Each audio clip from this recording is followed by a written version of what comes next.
विद्यापति भारतीय साहित्य मैथिली के सर्वोपरि कवि के रूप में माने जाते हैं। विद्यापति कवि जो कि तुलसी, सुर, मीरा आदि से पहले के कवि हैं। अमीर खुसरो यद्यपि इनसे पहले हुए थे। विद्यापति की रचनाएं संस्कृत, अवहट और मैथिली तीनों में मिलती हैं। विद्यापति शिव और गंगा के परम भक्त थे। उन्होंने राधा और कृष्ण के प्रेम भरे गीतों की रचना की। उन्हें मैथिल कोकिल भी कहा जाता है।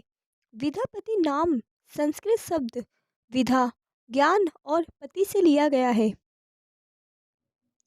विद्यापति का जन्म उत्तरी बिहार के मिथिला क्षेत्र के वर्तमान मधुबनी जिला में बिस्पी गांव में एक शैव ब्राह्मण परिवार में हुआ। उनके पिता गणपति ठाकुर संस्कृत के उच्च कोटि के विद्वान और राजश्रित कवि रहे हैं। विद्या और लेखन का संस्कार उन्हें अपने परिवार से मिला था। महाकवि विद्यापति ठाकुर के पारिवारिक जीवन का कोई स्वलिखित प्रमाण नहीं है, किंतु ज्ञात होता है कि इनके दो विवाह हुए थे। प्रथम पत्नी से नरपति और हरपति नाम के पुत्र हुए थे और दूसरी पत्नी से एक वासशक्ति ठाकुर और एक पुत्री का जन्म हुआ था। महाकवि का यही पुत्री दुलही के नाम की थी, जिससे मृत्यु काल में रचित एक गीत में महाकवि अमर कर गए। मान्यताओं के अनुसार ऐसा कहा जाता है कि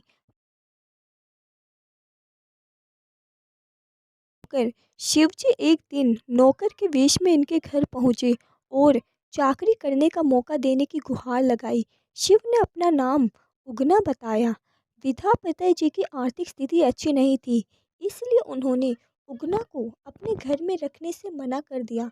लेकिन विद्यापति जी की पत्नी सुधीरा ने कहा, उगना बड़ा नेक लड़का लगता है, रख लीजिए। विद्यापति जी ने पत्नी की बात मान ली। उगना जो कि सिर्फ 2 वक्त के भोजन पर नौकरी करने को तैयार हो गए। एक दिन विद्यापति के साथ राजा शिव के दरबार में जा रहे थे, साथ में उगना भी था।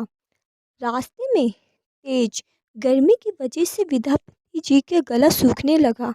आसपास कहीं भी पानी नहीं दिखाई दे रहा था। व्याकुल विद्यापति जी ने उगना से कहा, कहीं से जल का प्रबंध करो। शिव कुछ दूर जाकर पेड़ों की आड़ में छिपकर अपनी जटा खोलकर उन्होंने लोटे में जल भर दिया और फिर उगना रूप में विद्यापति के सामने पानी भर लोटा रख दिया।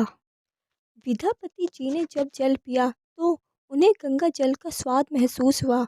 वह आश्चर्यचकित हो उठे कि इस वन में दूर तक कहीं भी जल का स्रोत नहीं दिखता, लेकिन उगना को गंगा जल कहाँ से मिल गया। विद्यापति को उगना पर संदेह होने लगा। जब विद्यापति ने उगना को शिव शिव कहकर उनके चरणें पकड़ लिया, तब उगना को सामने अपने वास्तविक स्वरूप में आना पड़ा। शिव ने विद्यापति से कहा, मैं तुम्हारे साथ उगना बनकर रहना चाहता हूँ, लेकिन कभी किसी को मेरा वास्तविक परिचय मत देना। जिस दिन किसी को मेरा वास्तविक परिचय दोगे, मैं उसी समय ओझल हो जाऊंगा। उन्होंने शिव जी की शर्त मान ली।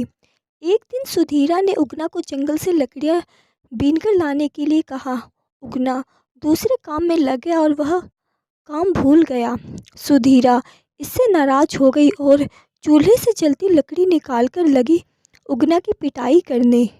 विद्यापति जी ने जब यह दृश्य देखा तो उनके मुंह से निकल पड़ा, अरे आहा, ये की अनर्थ करे छी, ये तो साक्षात भगवान शिव थिकार। विद्यापति के मुंह से यह शब्द निकलते ही शिवजी उसी समय वहां से चले गए। इसके बाद विद्यापति जी पागलों की भांति उगना रे मोर कते गेला कहते हुए वनों में, खेतों में हर जगह उगना को ढूंढने लगे। भक्त की ऐसी मनोदशा देखकर शिव जी को उस पर दया आ गई। एक वन में भगवान शिव उगना के रूप में प्रकट हो गए, मगर कहा कि अब मैं तुम्हारे साथ नहीं रह सकता।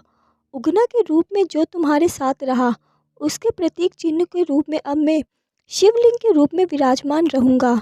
शिव की इस लीला से गौरी भी प्रसन्न हुई। विद्यापति जी की एक रचना की पंक्ति है, नंदन वन में भेटला महेश, गोरी मन हर्षित मेटल कलेश। इसके बाद शिव अपने लोक लौट गए और उस स्थान पर शिवलिंग प्रकट हो गया। उगना महादेव का प्रसिद्ध मंदिर वर्तमान में मधुबनी जिले के भवानीपुर गांव में स्थित है। जन्म तिथि की तरह महाकवि विद्यापति ठाकुर की मृत्यु के संबंध में विद्वानों में मतभेद है। कुछ इतिहासकार 1444 ईस्वी को महाकवि की मृत्यु मानते हैं।